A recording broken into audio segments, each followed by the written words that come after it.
Hello everyone and happy Father's Day po sa mga katulad kong tatay and welcome once again to another edition of Finance on the Go hosted by yours truly, Aris Baloran aka Mr. Hardinero.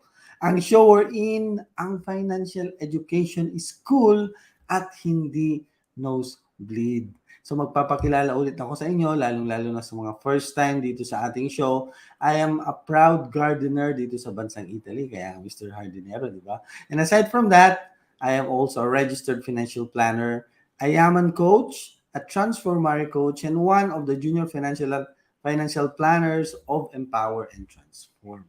So, isa sa mga pinakamahirap na gawin sa mundong ito, mga kagarden, is to create wealth.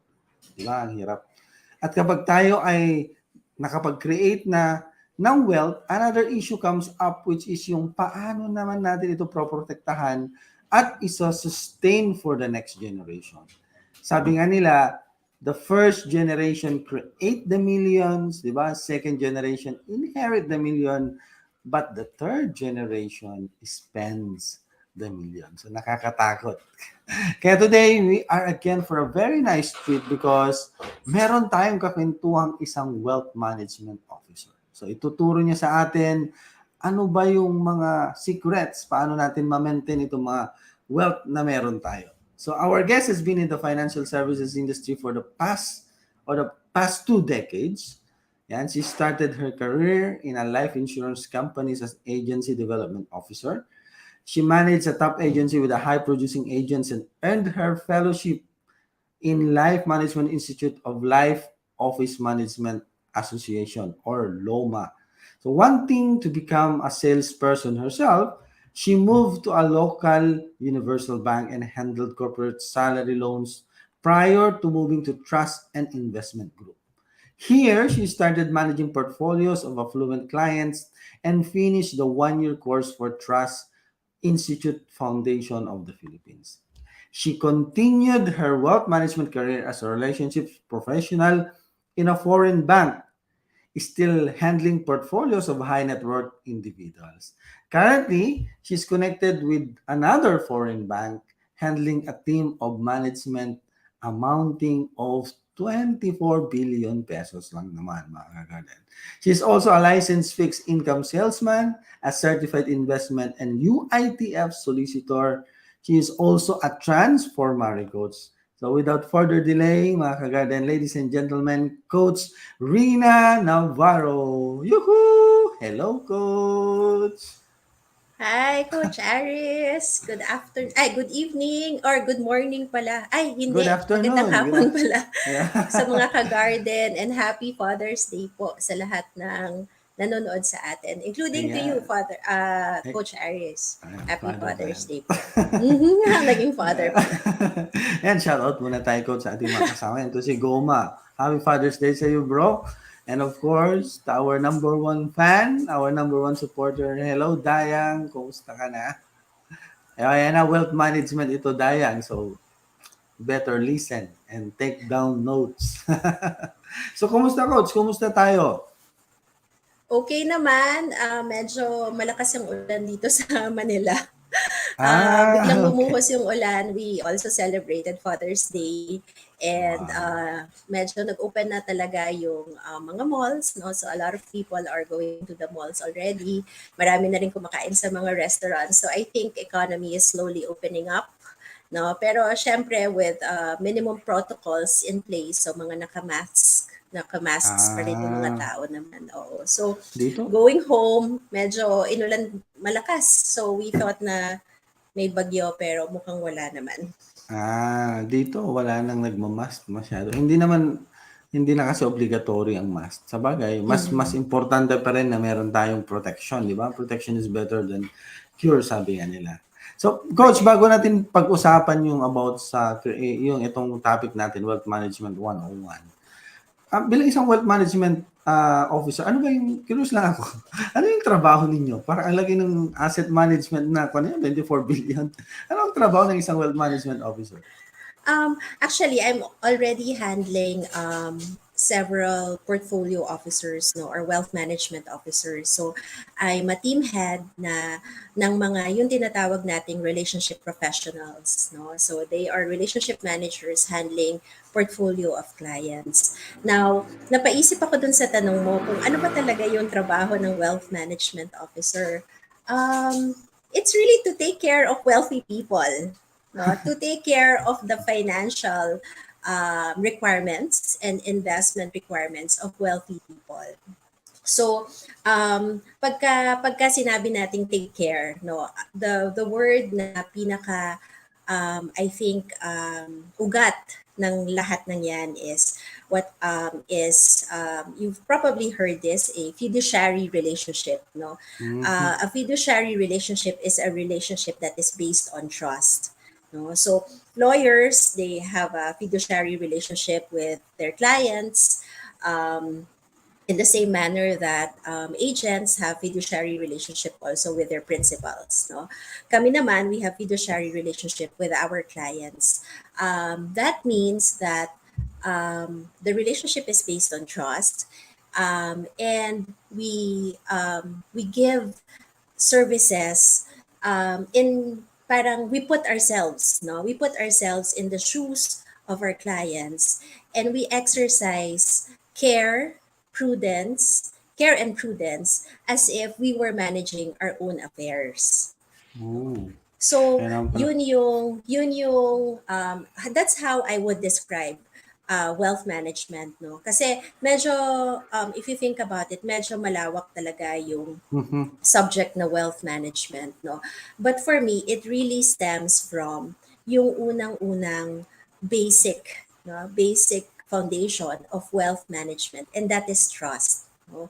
So Mhm. when I was in trust, no, and I was in a trust group for 4 years, meron kaming tinatawag na prudent man rule, no? Prudent man rule, yun yung nabanggit ko kanina na you exercise care and diligence over the affairs of someone as if it were your own affairs, no? Mm. And whenever I talk to clients, because wealth management would involve both financial services and investment advisory, a very common question na laging that I would be asked, natatanungin ng kliyente is, kung pera mo yan, if it were your Mhm. money, if it were your money, mag-i-invest ka pa dyan? Mag invest ka ba dyan? And if my answer is yes, then that is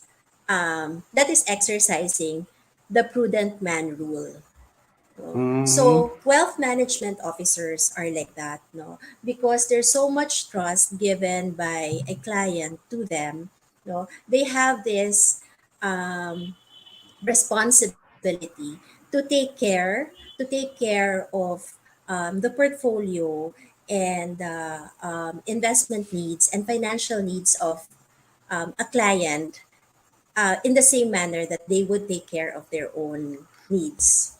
Napaisip tuloy ako, dapat palang topic natin ito about sa trust. Big Naisip word ko si nga Ko eh. yeah, naisip ko si Kobe Bryant yung iniwan niya. Yung 'di ba parang Oh, wealth yeah, management officer yeah. yung hawak doon sa kanyang That's wealth. correct. That's correct, no.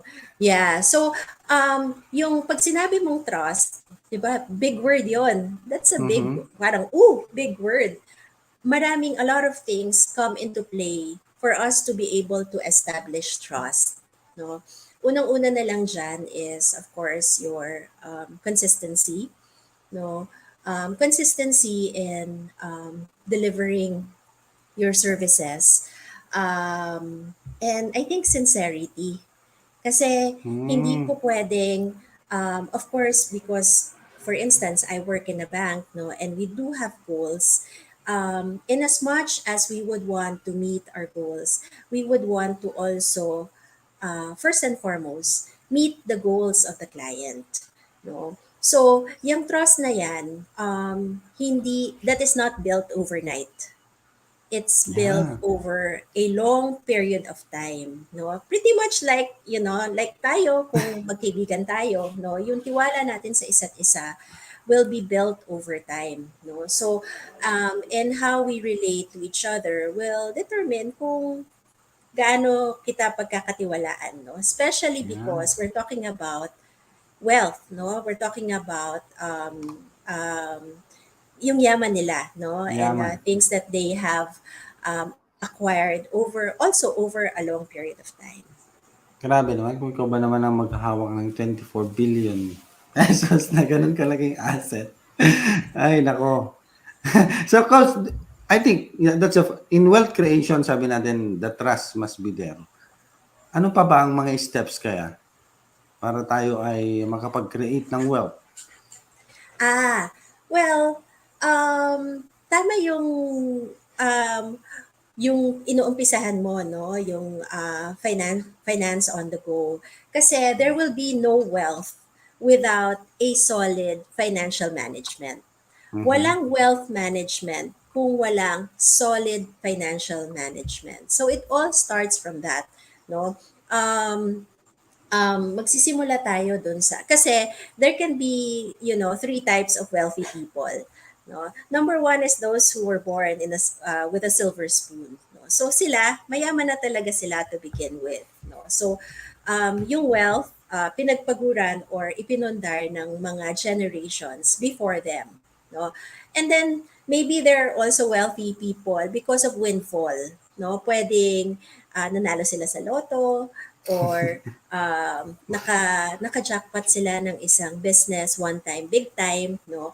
Or may nakuha silang insurance proceeds na medyo malaki, no? Of course, that's not a very good way to create wealth because you know that somebody passed away para makuha mo yung wealth na yon. Pero that's also a source of wealth. And number three are those who are ito yung sigurong pinaka close to our heart, no? Those na nagka-create ng wealth because of discipline, because pinagtatrabahuhan, no, at pinag-iipunan, no? So even ordinary employees, or yeah, even ordinary people can create their own wealth, no? They can create their own wealth by maybe forming their own business, or saving what they have, no, being disciplined enough to save every so often, no. So nagsisimula lahat ng yan sa solid financial management, no. Mhm. And the steps to create, pag sinabi mo, how do you create wealth, no?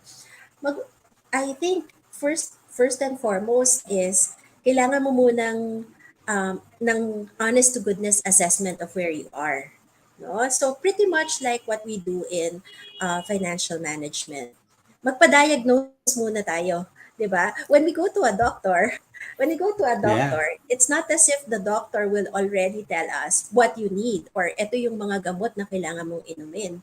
First and foremost, the doctor will check your BP, check your oxygen level, check your heartbeat. Yeah. Kumbaga, kukunin niya muna yung vital signs. In financial management, meron ding vital signs. No? Ano yung vital signs natin? Vital signs would probably how much emergency cash do we have?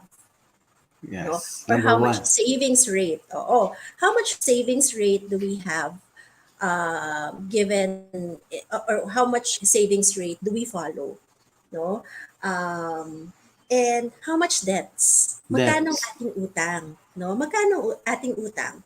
And how much income do we have? No? So, I think ang pinaka-crucial would be um, to to really make an honest to goodness assessment of your financial status by taking a look at one, your income statement. So, how much income I get, magkano ang kinikita ko versus magkano ang aking naitatabi at magkano ang aking iginagasta, no? And number two, yung balance sheet. Magkano na ba ang aking, kasi income statement is an ongoing concern, right? No, Yeah. every month meron 'yan. Ang balance sheet at any given time pwede ka mag-create ng balance sheet mo. So, I saw in your previous episodes, coach, meron kang tips doon kung paano ba mag-create ng balance sheet. It could be as simple as how much are my assets, no? So, magkano ang aking cash, magkano ang aking mga ari-arian, at magkano ang aking utang. No? So, ganon. So, tingnan mo yung vital signs ng iyong estado in terms of your financial health. No? I Yeah. also liken it to getting into a health program. When you go to a gym, hindi ka agad sasabihan na, ito po ma'am yung magiging routine ninyo. Ito po Yeah. ang exercises, magbuhat po kayo ng 10 kilos. Do not do that. No, baka hindi yun healthy at baka may mangyaring hindi maganda. What will do is they will assess your weight, your health, your body mass index, all of those things, no? Mhm. So, in terms of wealth creation, magsisimula tayo dun sa pinaka-basic, no? There is no wealth to manage if there's no wealth. And there is no wealth if there is no solid financial management. No? So, Ayun, very well said. dun talaga siya magsisimula, no? Yung financial management. Yan. Sa SALN, mga kagarden. SALN. Dapat meron tayong SALN. Hindi lang mga yung mga politiko ang merong SALN. Tayo rin dapat. Statements, Correct. assets, liabilities, and net worth. Eh, bale, ito, sabi nga ni Coach, sinusulat natin lahat. Magkano ba yung pagmamay-ari mo? Ano yan? Lupa, bahay, cash, investments. Pupunta yan lahat sa assets. And then, magkakano ba yung pinagkakautangan mo? Yung mga liabilities mo, yung mga payables mo. Yan, lagay mo lahat sa liabilities. Yad mo lahat. And then, i-con mo siya. Ano tawag nito? Subtract assets, then minus yung liabilities. Kung magkano yung natira, yun yung tinatawag natin na net worth. Ngayon, ang problema, may natira ba dun sa network? Kasi baka feeling natin, meron tayo, pero yung pala, puro utang naman pala. No? Puro naman pala payables. So, meron tayong advice sa mga, yun, when it comes to utang. No? At dapat, at least, hindi tayo susobra ng 25% ng ating, that's the percentage ng ating income monthly. Kasi nga, di ba, kakain pa tayo, marami pa tayong mga payables, di ba? So, kung sumobra tayo doon, mahihirapan tayo. So, maraming salamat doon, Coach. So, expound natin ng konti yung pay yourself first. This is a very famous term from the book, The Richest Man in Babylon. Sa tingin mo, bakit napaka-importante yun, Coach, na we should always pay ourselves first? Kasi, again, napaisip ako dun sa tanong na yan. Why is it important to pay ourselves first? No? Ang unang pumasok sa isip ko is because we don't want to work forever. No, I Amen. think wala naman yatang tao na gustong magtrabaho for the rest of his life. No, naiintindihan ko na maybe we will not. Hindi naman when I say we don't want to work for the rest of our life, we would want to really. I think there will come a point in our lives na gusto naman natin gagawin natin yung gusto talaga natin gawin without having to worry about how much money will I get from here. But the truth is, bago tayo dumating dun sa estado na yon, kailangan muna natin siyang pagtrabahuhan. Right? So, correct. So, hindi, kumbaga, ngayon, we are working because we want to be able to look forward to a future na we can work without having to worry about getting paid. No, when I was in the life insurance industry, and that was my first job, meron silang konseptong tinatawag na man at work versus money at work. Alam ko, Money at coach, work. alam mo yan. Mhm. Man at work versus money at work. Alam na alam natin yung man at work, no? It is when we put in labor, time, no, our skills to earn something, no. But at a certain point, no, we would we may way now that you'd be able to create not just wealth from being man at work, but also from from creating money at work, no. So how do we do that? We do that by um, saving, no? Paying yourself first. Yung iba sinasabi nila 20% ng iyong income itabi mo na, no? Kasi yan yung magiging money at work mo in the future, no? Yes. Actually, yan yung pwedeng hindi nga distant future. It can be money at work in the near future, no? Because later on, when you have accumulated enough, pwede mo na siyang ipang kapital, no, sa negosyo. If yun talaga yung gusto mong gawin, Gusto mo. magkaroon ng negosyo. Pwede rin na maging investment siya, no, that will earn you money, no. Hindi naman kaila that we would often talk about creating a retirement fund, no, because later on, no, we would want to live, yung sinasabi nilang LOI, live on Yeah, interest, no? and That is dividends. money at work. That is money at work. When you no longer have to work because the money that you have set aside or saved because you were paying yourself first is already earning you money. No? So Yun. why do we pay ourselves first? I think because later on we would want that money at work, no? Pwede namang sabay. Wala rin namang masama, no? If you happen to enjoy your work and you still continue to, you'd want to work that for do the same kind of work for the rest of your life kasi nag-enjoy ka. No, pero mas maganda na meron kang man at work at meron ka ring money at work. And that is the Yeah. reason why I think we have to pay ourselves first. Yeah. Merong in between yung coach eh. Man at work, tapos dapat men and money at work. Ah, Para, yeah, para sooner, money at work na lang. Pero sa tingin ko, usually mga tao na sa men and money at work, mas gusto nila nagtatrabaho pa rin habang yung pera nila kumikita. Imagine this. Ito yung example ni Boss Rex Mendoza. Ang sabi niya, imagine a Maserati versus a sedan, ordinary sedan, Toyota Yaris siguro. 'Di ba? Itong Maserati kasi they fire on all cylinders. So nagtatrabaho sila and then nag-iinvest pa sila. So they fire on all mm, cylinders. Samantalang yung isa naman trabaho lang. Sa tingin niyo mm, kasi sinong mas mabilis makarating? Yung nagfa-fire in all cylinder o yung dahan-dahan? Yung iisa lang na income ang kanyang nagre-rely lang siya sa isang income. I think doon tayo sa mas mabilis, di ba? So, pero may pag-iingat pa rin. Kaya wealth management ito, may pag-iingat pa rin. Tinitignan pa rin natin, especially our risk profile, kung saan ba mm. tayo nararapat. Di ba, Coach? Correct, Yeah. correct. Actually, when we speak of, katulad ng sabi ko kanina, no, the primary responsibility of a wealth management officer is to take care, no, of wealthy people. In that pie of wealthy people, marami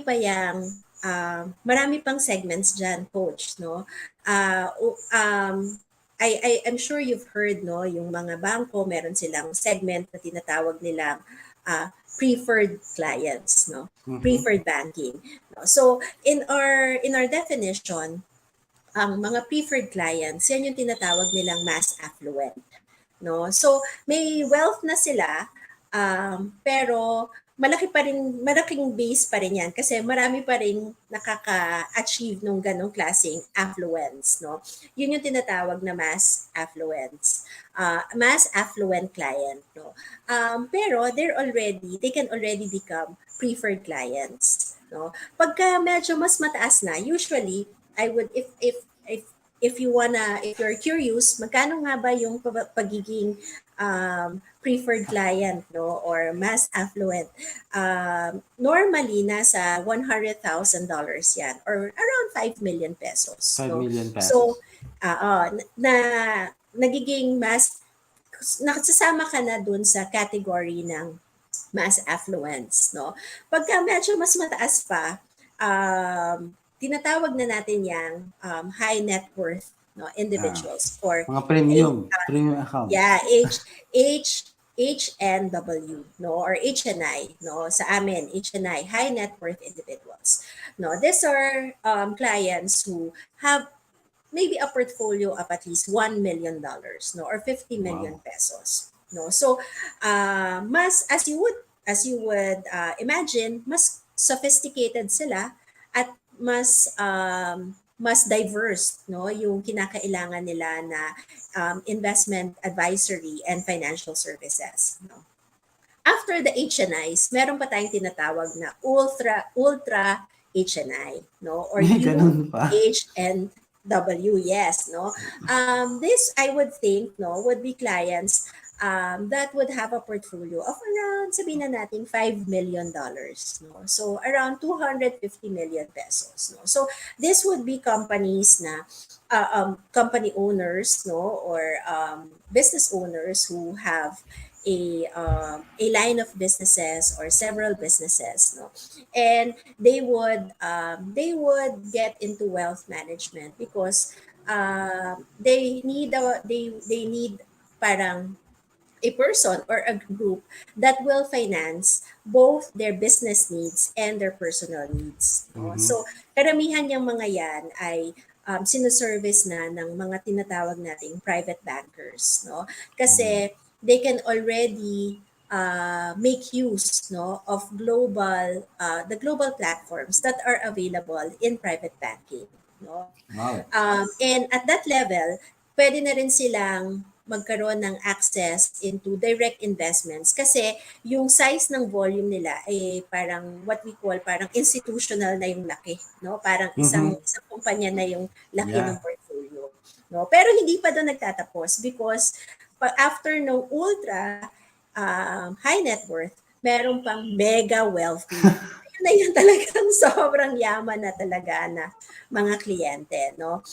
I'm not in the spheres of ultra high net worth and mega wealthy, no, because I am in the mass affluent and high net worth wealth management aspect, no. So kung iisipin mo, mas realistic kasi parang konting kembot na lang, no, for some of us kaya na nating maging mass affluent, no? We can become mass affluent clients. And what do you get?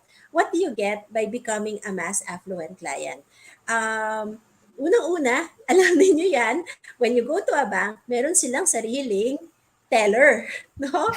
So, pagka inisip mo, no, what is that feeling that they get out of being preferred or affluent clients?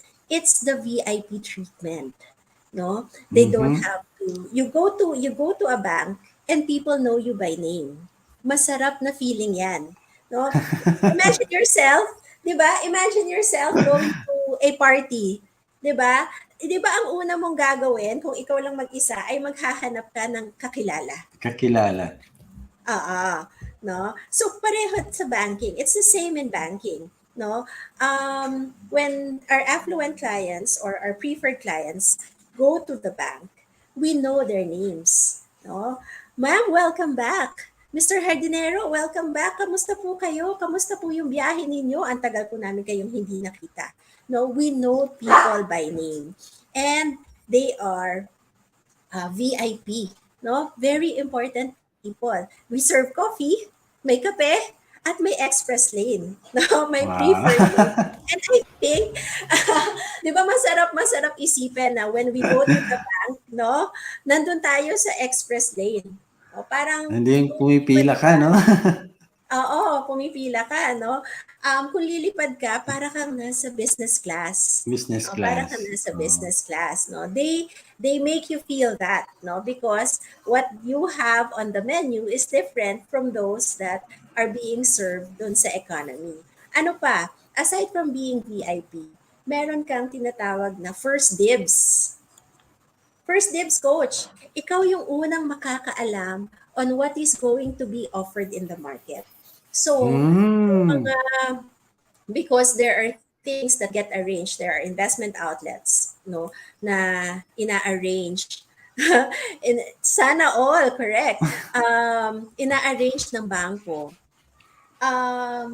Ikaw yung unang makakaalam kung ano yung lalabas sa merkado, no? Hmm. And for instance, even like retail treasury bonds, no, or mga corporate bonds that get offered, um, nagkakaroon na yung mga bangko ng tinatawag naming indicative terms. No? Hindi pa yun final, pero indicative terms. And we are able to share it with clients. No? Of course, as soon as ma-approve sila sa SEC, if it's a bond, no? We're able to share to the clients even before they get published in the newspaper. So first dibs. First dibs ang mga preferred clients. And number three, no? So VIP ka, no? VIP ka, you have an express lane, preferred client, no? Minsan may kadikit pa yan na gold na credit card, no? For some banks. Pangalawa, first dibs, no, on not just the investments but also on market outlook, no? Like for us, we get market outlook from our fund managers, and they have varying outlook in the market. Whatever we get from the outlook session that we have from the fund managers, i-share agad namin yon sa aming preferred clients. No? Not because we want them to do any action, but because we want to keep them informed. No? And number three, no, so yun yung kasama yun sa first dibs. Number three, one stop shop. No, one stop Mm. shop because all of your financial concerns, whether it be credit card, uh, time deposit, or bank accounts, no? Kung meron kang question on your bank account, aside from, of course, from your investment portfolio, the wealth management the wealth management officer will be able to address it. No? So, Oh, meron wow. kang point person. No? So, um, again, we don't have to, of course, maganda kung nandun tayo sa high net worth, High no? Dun sa network. high net worth individuals, no? Or HNI or HNW. Pero even becoming mass affluent clients, no? Um, we deserve already those kinds of attention and services from the wealth management group of a bank. No? So it's that feeling, no.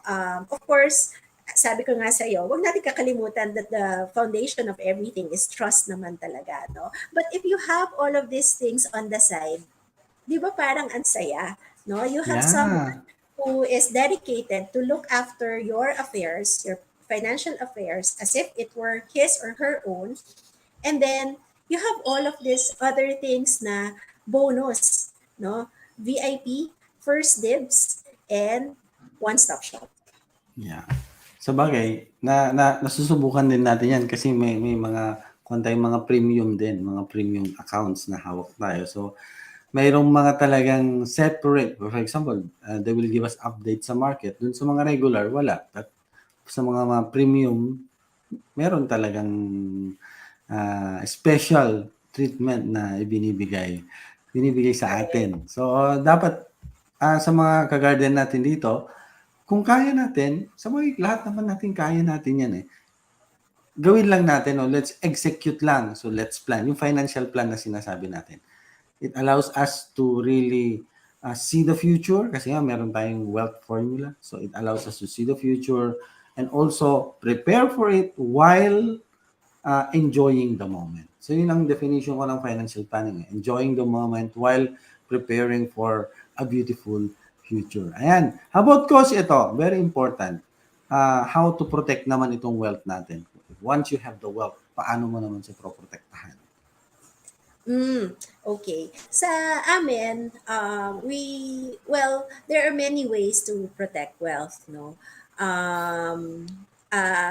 One is diversify, no? One financial concept is what we call diversification.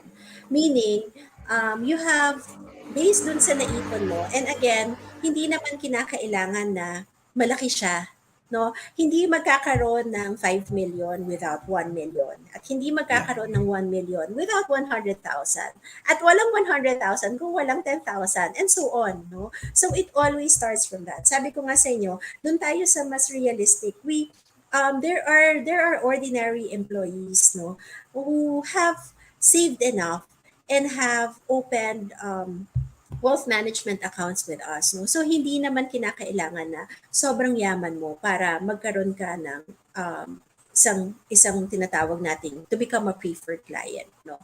Um, so, when you already have that wealth, no, or meron ka ng na itabi, the one way to protect this is to diversify. No, one concept in investment that we always speak about is the correlation of investments or assets. No, so what in theory, you would want to invest in an asset na hindi pare-pareho yung behavior. Okay? For instance, wouldn't want to put parang okay, oo nga naman, diversification is not putting all eggs in one basket. Okay? Correct. So the reason behind that is because you don't want assets or investments that are highly correlated, no? Because if one investment is down, then kung highly correlated sila, parehong magiging down yung investment mo. So you want to spread the risk. You want to spread the risk and invest in assets that would be minsan inversely correlated, no? So we have different types of assets, no? In investments, we have bonds. Sisimulan na lang natin sa mga retail treasury bonds or corporate bonds or T-bills, and we also have stocks, no?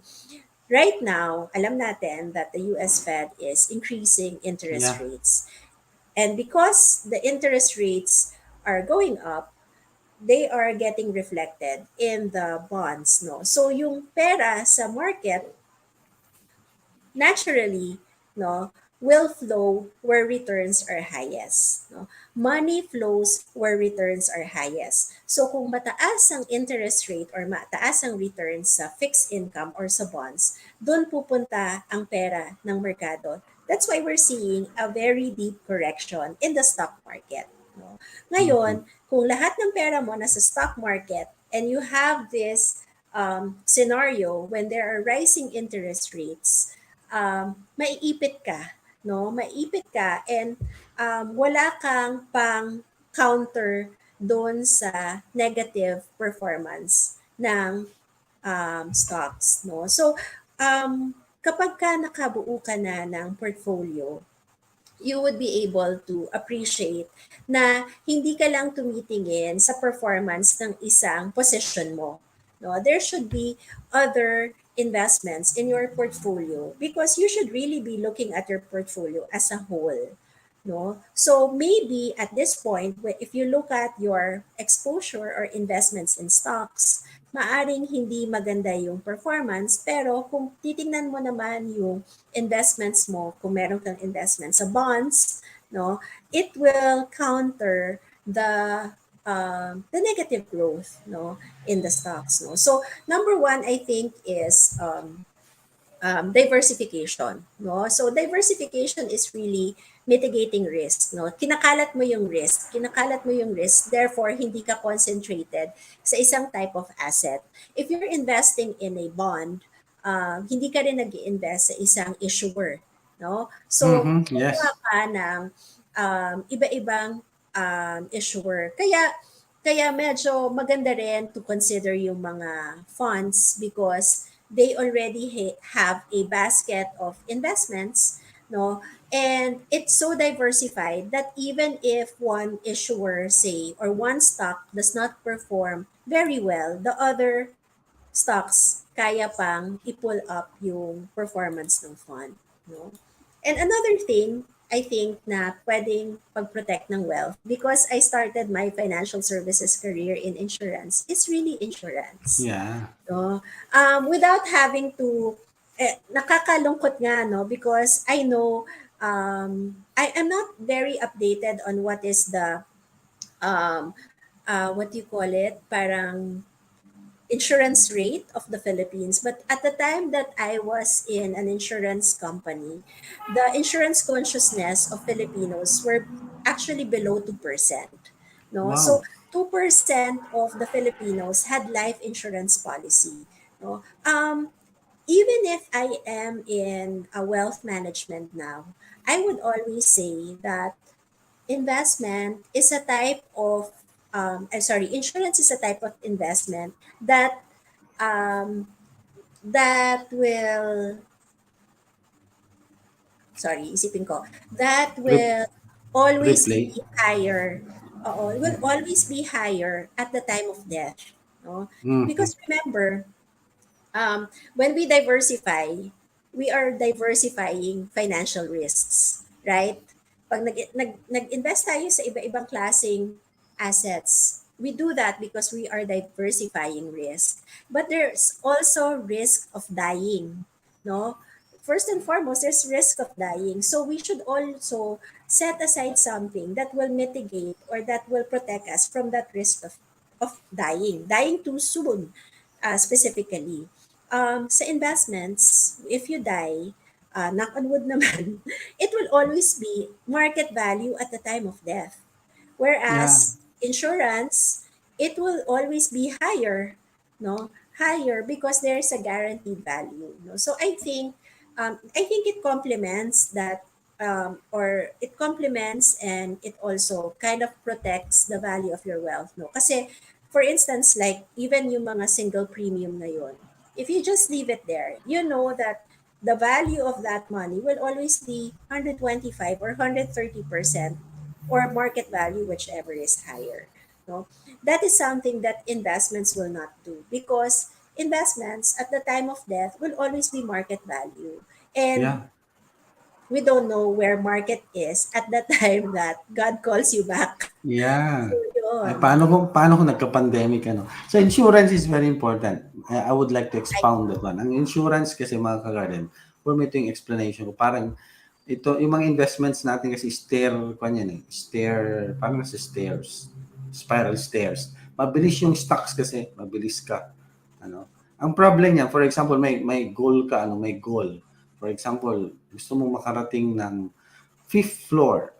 So, stocks mm, medyo mabilis. And then, meron kang bonds medyo mabagal. Tapos, nasa third floor ka pa lang, kinuha ka na ni Lord. Ano? Alam niyo ba that an insurance will give you an elevator to reach to that point, to that goal that you have. Pero yun lang kasi, pagmamahal na yun. Pagmamahal na sa mga naiiwan mo ano yung mga naiiwan mo. No?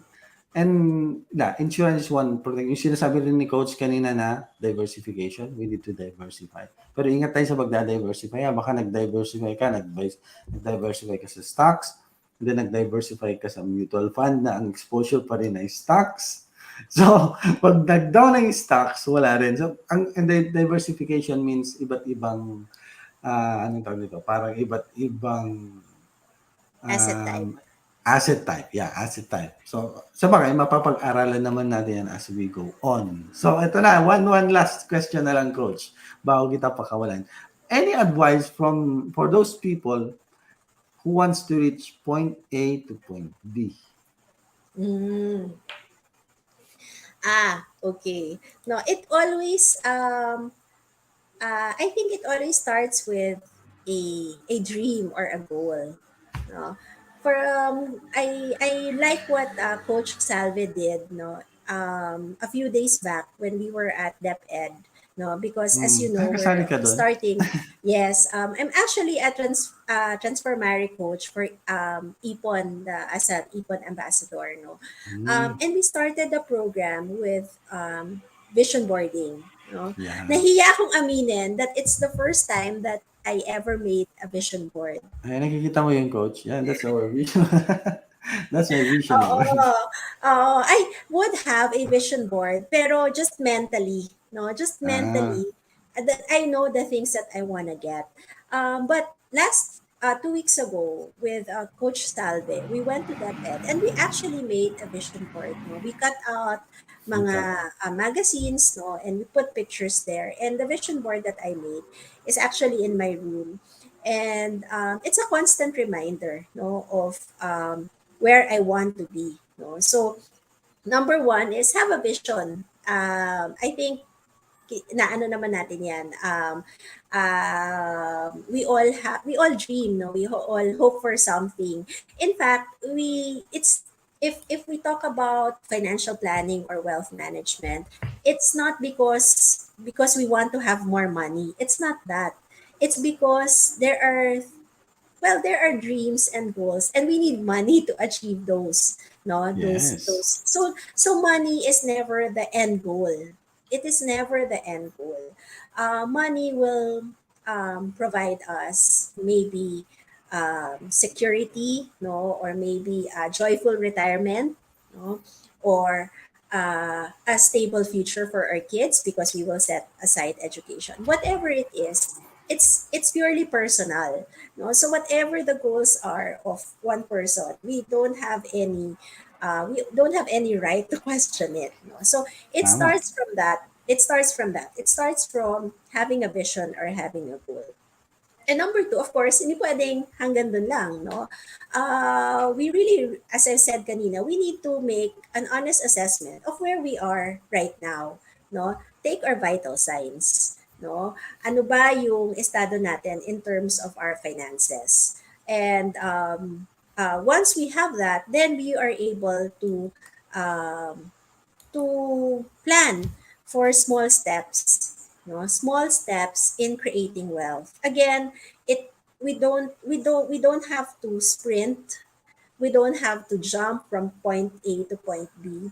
No, we can it will be a marathon, it will be a journey, no, but what's important is, of course, we know where we want to be.